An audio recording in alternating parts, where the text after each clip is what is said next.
honestly, before we address anything, I got a haircut, okay? So, please, worship me.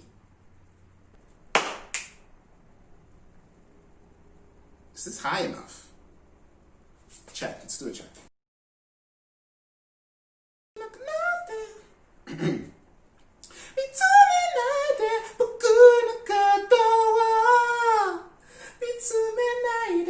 Tokyo Ghoul, baby, Tokyo Ghoul.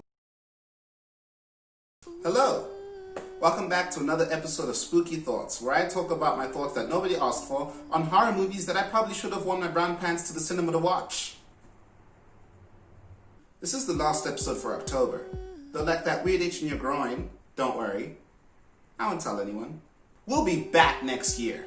Ladies, gentlemen, and non-binary individuals alike, this next film is absolutely mental, with many critics calling it the best horror movie since The Exorcist. Sporting yet another magnificent female lead for Spooky Thoughts, this film pleased a lot of critics, yet disappointed a lot of audiences who came looking for cheap shot jump scares and non-stop surface level horror action. You know, they were kind of looking for the "what are you doing, stepbrother?" equivalent of horror films, and that's not what you're gonna get with Hereditary.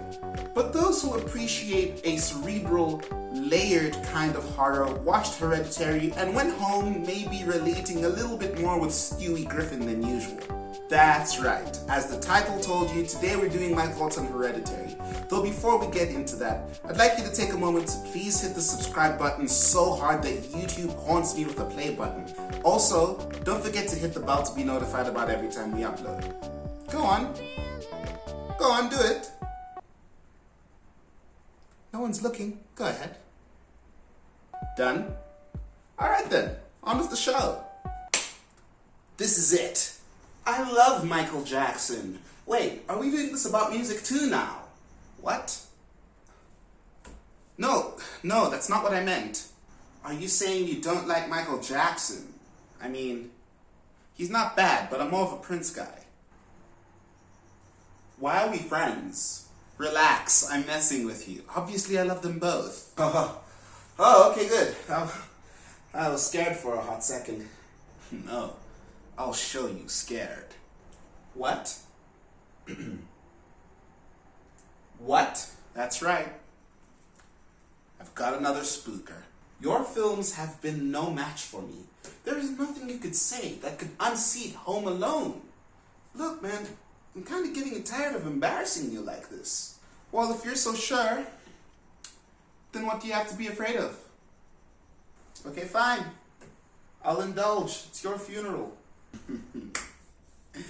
Excellent. Go on then.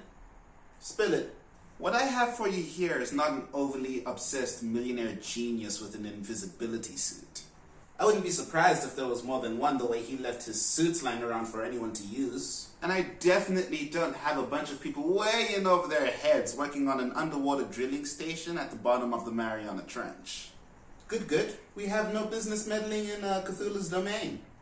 What I have is equally worse than both. Impossible. I've got something that scares everyone on a deeply personal level. People throwing house parties during lockdown? No.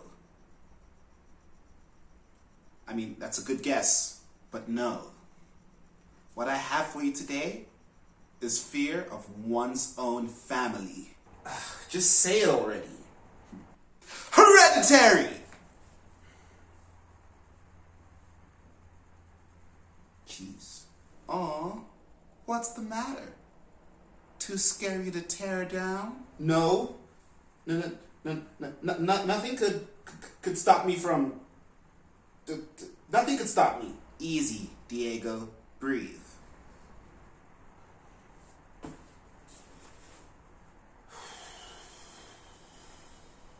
I mean, you're quaking in your boots. I think I've won this. No, I just needed to gather myself. You've chosen a worthy opponent. Thank you. It's about time. But it's still not enough. Do your worst. I mean, There's far too much talking. I mean, I couldn't tell if it was trying to be a drama or a horror movie. Really? That's your opening jab? Okay, fine. I take it back. Let's start with how Peter took his 13-year-old younger sister Charlie to a high school party. Like that was ever going to end well. His mom was trying to trap him at home. What else was he gonna do? His mother was trying to trap him. He was trying to get out of going with her. And so they just both doubled down? Like one of you has to give in. They both knew what they were getting her into. It's kind of dumb. They both knew better. Okay, I'll give you that. And remember, that then leads to Charlie getting her noggin knocked off by that telephone pole. Just nasty. I mean, this is a horror movie. And what about Steve? Steve, the dad. I think he was probably the most victimized character in the entire film. I mean, Gabriel Byrne put on an excellent performance and he got so little screen time. It's like, not fair. It's called Hereditary for a reason. Why would we watch the dad? Okay, that's fair. I'll give you that. Alright, well then what about the creepy pieman cult? What about them? The movie practically insinuates that they've been in control of everything right from the beginning. How could they have planned everything right down to the T? Well, they failed the first time with Peter. In fact, you can even argue that they failed the first time with Annie's brother. Okay, fine, sure, but how did they know which way Peter was going to swerve to decapitate Charlie? How did they know that Charlie was going to eat nuts at the party? Heck, how did they know that Charlie was going to be at the party? Maybe they didn't. What are you talking about? What do you mean? Well, you said it yourself. It took 13 years to complete the plan. That's way too long. I'm sure there's a bunch of things that didn't work, and a bunch of things that worked on accident. You can't prove that. Well, the plan had already failed once due to Annie's estrangement with her mother. That's a mistake. Okay, but how is it that they did all of this just because they wanted to be rich? There's much easier ways to make money. Don't most cults want world domination or something? I will admit that it did seem like the last thing they needed was money. Aha! Doesn't make any sense. Barely any jump scares. The demon only comes in at the end. It's just dumb. But that's not the point of the movie. The horror isn't people searching for money. The horror isn't the demon. The horror is family. No, that's dumb. The family drama is the horror. Everything they go through could happen to any family. The secrets, the miscommunication, the emotional detachment, the gaslighting, the sobering truth. What truth? That we're all terrible brothers and terrible mothers, all doomed to repeat the transgressions we suffered at the hands of our own parents. That our inadequacy is hereditary. Man, you ain't gotta say all that. You talk about your stupid jump scares like the wide shots didn't do enough for you.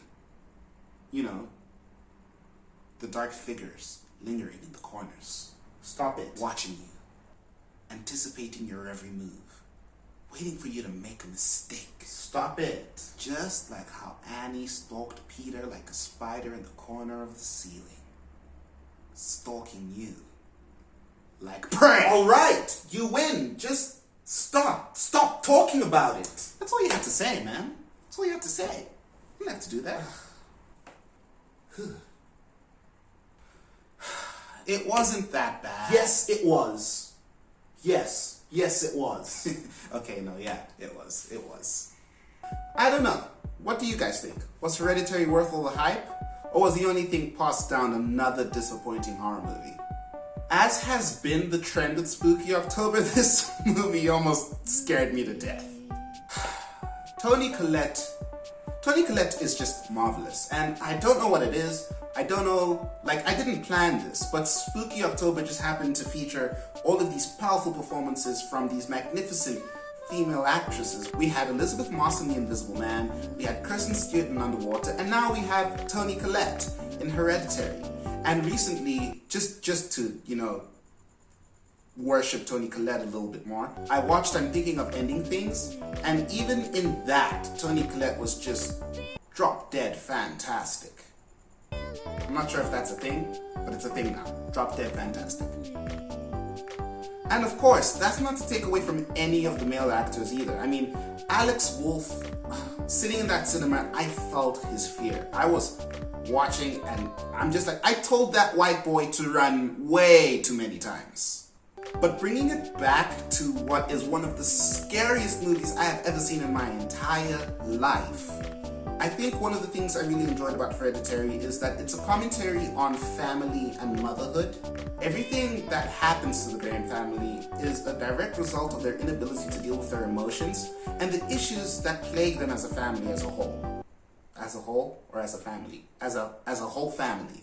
I feel like Hereditary is an excellent example of what happens to a dysfunctional family when it cracks under the pressures that it's been ignoring for years. I guess what I'm trying to say here is that the family was already in shambles, and honestly, the cult of Paimon could have been anything. It could have been addiction, it could have been drugs, it could have been money. It doesn't matter what the cult or the demon was. What matters is it's the straw that breaks the camel's back. Alright guys, that's all I got for today's video. If you liked this video, please give it a big thumbs up. And if you absolutely diabolically hated this video, give it an even bigger thumbs up.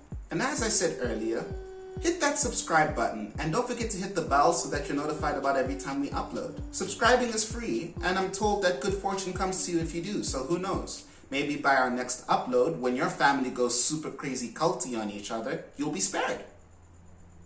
And if you like this video, I'm sure you'll like some of our other previous works. We have short films and other think pieces, so click around. I'm sure that they're somewhere here. Let me know in the comments what films you'd like me to do my thoughts on next, and yeah, I think that's it, guys. That's it. Cool. I will see you in the next video. Take care. Bye-bye.